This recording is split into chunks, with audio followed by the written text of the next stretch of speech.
So you can probably see from these examples how really actually the issue is not with the ego. The issue is not being present with the needs. And the ego works great. It works just fine. And it becomes a great tool to navigate through life as long as we understand that the ego is a strategy. It's a strategy to meet the needs. And so if we understand that, then whenever our needs are not being met and we have a certain conflict, a conflict of strategies to meet the needs, then all of a sudden we become present with the needs. And in that moment, because we're present with the needs and what is going on, and actually what's going on is not as actually relevant as just what the needs are, because the moment we start focusing on those strategies, the strategies have a preconceived direction for what need is going to be met. And so sometimes if we perceive the incorrect need, then we will use the incorrect strategies, right? And that's actually one of the issues. You either are trying to meet the wrong need, or you have the wrong strategy for the need that's present.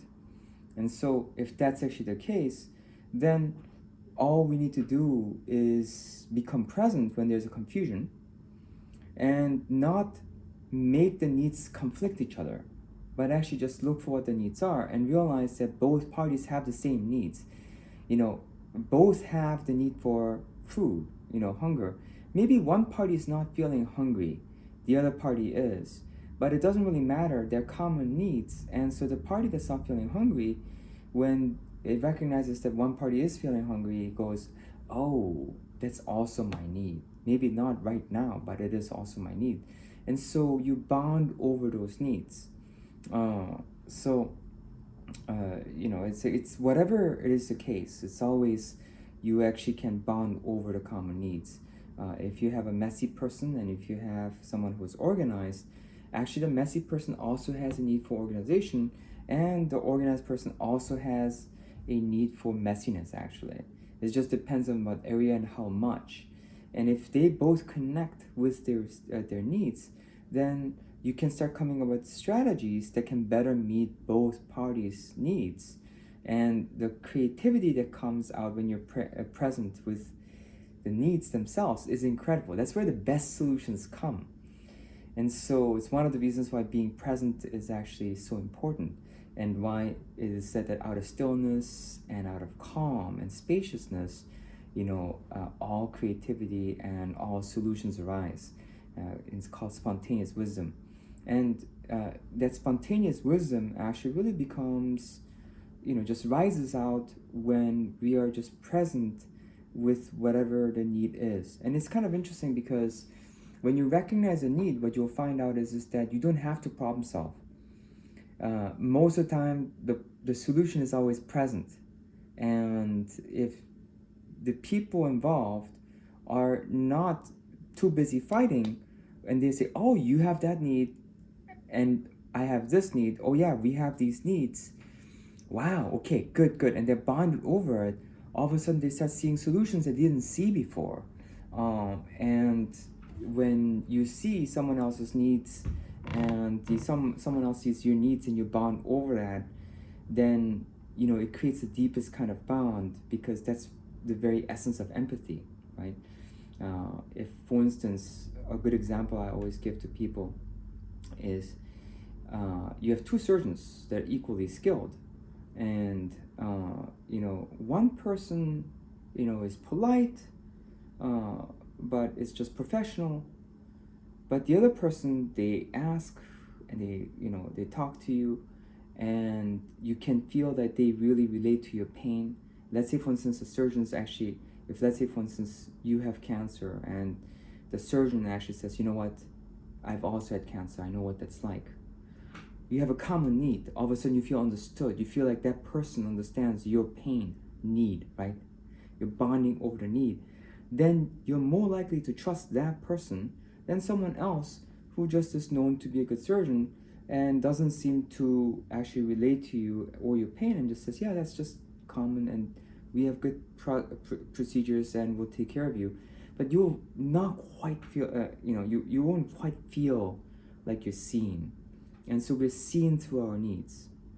And so if we understand this, then you can probably see that the solutions just readily avail themselves when your needs are there, but also your needs don't need to be in conflict. And if that's the case, your ego never needs to be in conflict.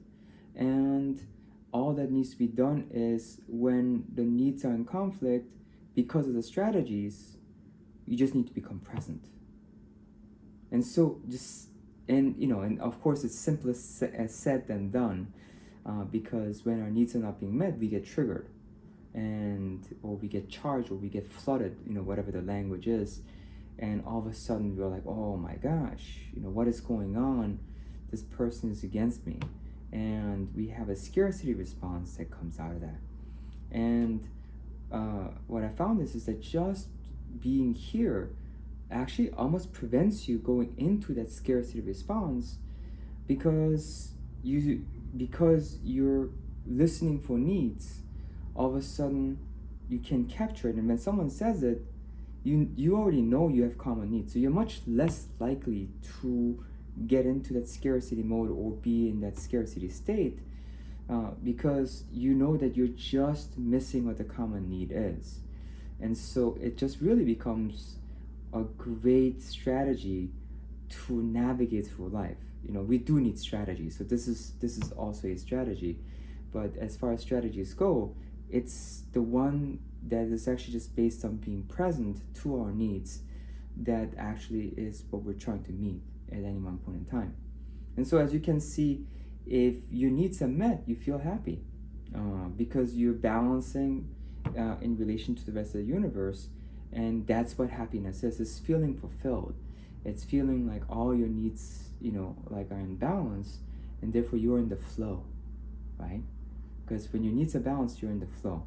And so in the Tao Te Ching, Tao, the way, Te, virtue, and Ching, which is basically book. So it's a classic, or the book of the way and virtue. Really interesting, right? But the word the way is oftentimes referred to as the very source of where all things come from. And so you could actually almost look at that as the laws of nature, or the source from where all things come from. And so if you read it, it's very mysterious, it's empty, and things like that. And Te, the virtue is supposed to be that which is a part of the Tao, right? And so so you're supposed to follow your Te, your virtue. You're supposed to follow your virtue. And it's such a vague thing, and oftentimes people try and follow their mind, their strategies, because it's the best thing they've got. And instead of being present, because if you're present, it feels like starting from scratch, which is actually true. And this is one of the reasons why it's actually not necessary to start from scratch as long as you're present. When you're present and you're using a strategy, which is a habit, if you're just using your habits, that's a good thing as long as it's working. But the moment it stops working, because you're present, you know what to be present with. And I think so often, being present is actually taught as a strategy just to be present, and that doesn't really work either. Our being is made to be efficient and effective. And essentially, when the habits are working, it allows us a certain sense of flow and efficiency. And the only issue comes when those strategies stop working. And so the only thing we need to be aware of is just following our need, our sense of need. The moment it doesn't get met, then we know that our habit didn't work. And then that's the only time we need to become present, to start from scratch, to look at what the needs are, so that we can become aware of what options are available to us in that moment to meet those needs. Because needs are from moment to moment, right? So, and if we are trying to come up with a strategy for our needs to be met forever, that's coming also from a sense of scarcity in the moment of wanting some more security. But even that need is actually really not in the future. It's actually really right now something you're feeling in this moment. And so you're just trying to have your need met of wanting to feel secure. And so just kind of want to just kind of bring it all together, showing how happiness is actually what we feel when our needs are in the flow. And if we wrap this all together, then your virtue is actually your needs, your sense of virtue of what allows you to be one with the Tao, or the part of you that's a part of the Tao are your needs, because it's actually what connects you to life and harmony itself. And so we think that virtue are are things, are character traits, which it's actually true. It's also true that definitely can be.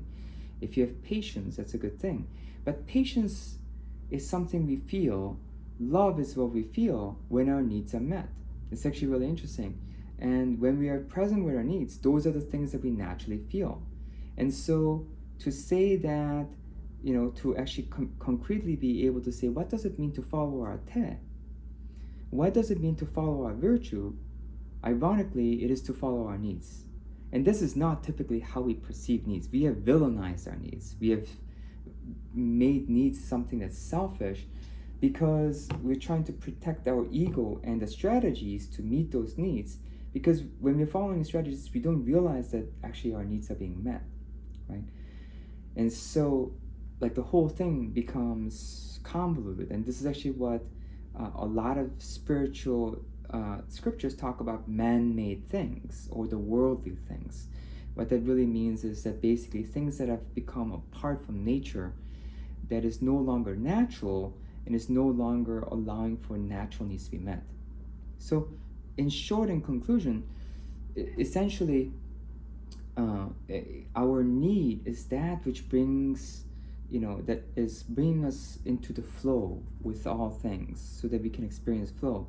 And when we experience the flow of things, and when we're fulfilled, we feel happy and we're present, right? All the things that this classical spiritual teachings talk about: how to be present, how to be in the flow, how to be in the zone, how to be happy. And they're really all descriptions of the same thing. And when we are present with our needs, then they're being met from moment to moment, and you're self-directed and you know what to do. And the wisdom comes from within, right? The wisdom comes from within through your needs. So simple, actually. And then and that's why the needs are the source of happiness. And that is the virtue you can follow.